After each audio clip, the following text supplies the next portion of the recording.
پھر تیسرا جواب ہم دیں گے آل محمد کی محبت ہے نا، یہ نہیں کہا نا خالی شیعوں کے اعتبار سے محبت۔ تو آل محمد میں کون ہے؟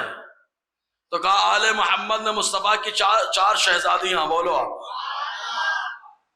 چار شہزادیاں، حضرت زینب، حضرت رقیہ، حضرت ام کلثوم، حضرت فاطمہ، چاروں سے محبت کرنا، تعظیم اور عظمت کو بیان کرنا رافضی تو نہیں کر پاتا۔ تین بیٹے ہیں مصطفیٰ کے، تین بیٹوں سے محبت کرنا، عبداللہ، قاسم، ابراہیم۔ مصطفیٰ کے 5 نواسے ہیں، 5، 3 حضرت فاطمہ الزہرا رضی اللہ تعالی عنہا کے شہزادے، امام حسن، امام حسین، امام محسن، اور ایک حضرت رقیہ کے شہزادے جن کا نام عبداللہ، اور ایک حضرت زینب کے شہزادے جن کا نام علی، اور 4 مصطفیٰ کے نواسیاں ہیں۔ چاروں نواسیوں سے محبت کرنا، کہا کون؟ زینب، رقیہ، ام کلثوم اور حضرت زینب کی بیٹی امامہ، جن کو لے کر کے میرے مصطفیٰ نے نمازیں ادا فرمائی ہیں یار۔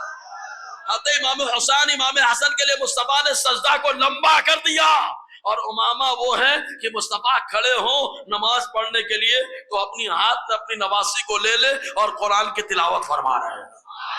یہ حضرت امامہ آقا علیہ السلام کی وہ نواسی ہے، بعد میں حضرت علی نے ان سے نکاح فرمایا، حضرت علی نے نکاح فرمایا ان سے، وہ بھی حضرت فاطمہ کی خواہش پر نکاح فرمایا، حضرت فاطمہ کے وصال فرمانے کے بعد۔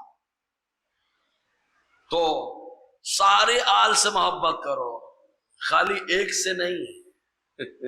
رافضی بیچارہ ایک کو پکڑ کے رکھا ہے بس، الحمدللہ سنیوں کے دونوں ہاتھوں میں لڈو ہے یار۔